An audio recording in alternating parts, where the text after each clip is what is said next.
هل عندك رفة في العين؟ في الفيديو ده هقدم لك أكتر من 7 نصايح علشان نوقف رفة العين دي. أهلا بيكم في حلقة جديدة من برنامج الأوكيوليست مع دكتورة ياسمين سعد.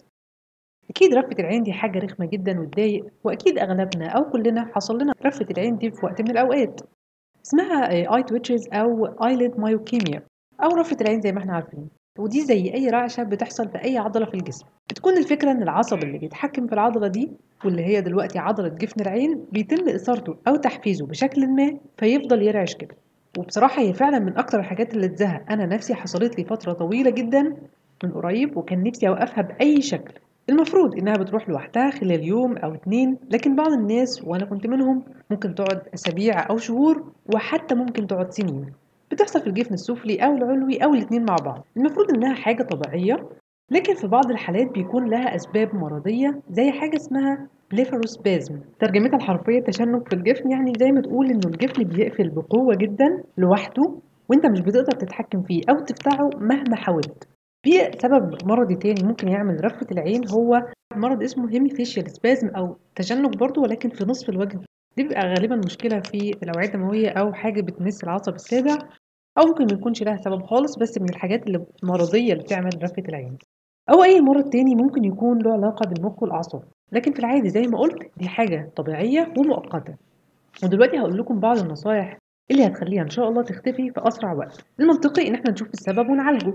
في كل كتب الرمد تقريبا مكتوب 3 أسباب رئيسية لرفة العين. أول حاجة الستريس، تاني حاجة الإجهاد، تالت حاجة الكافيين. إذا أول نصيحة هي إن إحنا نقلل الاسترس ونحاول نرتاح شوية، نعمل ريلاكسيشن كده بأي طريقة كانت بقى. نهدى، نبعد شوية عن الموبايل، نبعد شوية عن الشغل، نقلل الاسترس في حياتنا قدر الإمكان. تاني حاجة نعملها إن إحنا نقلل الإرهاق، وأهم عامل يعني إن إحنا نظبط النوم، نحاول ننام كويس، ونحاول نريح الجسم شوية. لو في أي حاجة ضغط علينا بمجهود زيادة، شغل زيادة، نحاول نريح الجسم شوية. وتالت حاجة ودي أصعبهم فعلا وأصحابهم عليا، هي موضوع إننا نقلل القهوة. مثلا لو بتشرب 3 فناجين أو 2، يا ريت تخليهم 1 بس في اليوم. لو بتشرب اسبريسو تحاول تشرب قهوة بس عادية. ولو حتى بتشرب فنجان واحد في اليوم ممكن تغير، تخلي بدل القهوة تشرب شاي، لأن الشاي أخف طبعا كتير ويمكن فوائده أكتر. المهم تحاول تقلل الكافيين وخصوصا القهوة على قد ما تقدر، لأنها فعلا ليها عامل كبير جدا. يعني أصلا هي ليها عامل كمان في رعشة الإيد، يعني نفس الفكرة هي ليها عامل في رفة العين. رابع حاجة إنه جفاف العين أو ارتداء اللينسز بيعمل irritation أو زي احتكاك في العين، بيخلي الجفن يرمش كتير، زي ما يكون حاسس إن في حاجة غريبة في العين، فالجفن بيرمش كتير علشان يرطب العين أو يتخلص من الحاجة الغريبة دي. فممكن ده يؤدي إلى برضه رفة العين. فعلاج جفاف العين مهم وعامل هيساعد في علاج رفة العين. ولو بتلبس كونتاكت لينس في الفترة اللي فيها رفة العين دي، حاول تتجنب تلبسها الفترة دي. ممكن كمان تعمل مساج للجفن بالراحة بلطف، بلاش تدعك عينك أكتر، لأن ده ممكن يثير حدوث رفة العين أكتر، يزود الموضوع. ممكن تعمل كمادات دافية هتساعد شوية. لو مش عارف تعالج جفاف العين ازاي، شوف حلقة جفاف العين هسيبها في وصف الفيديو.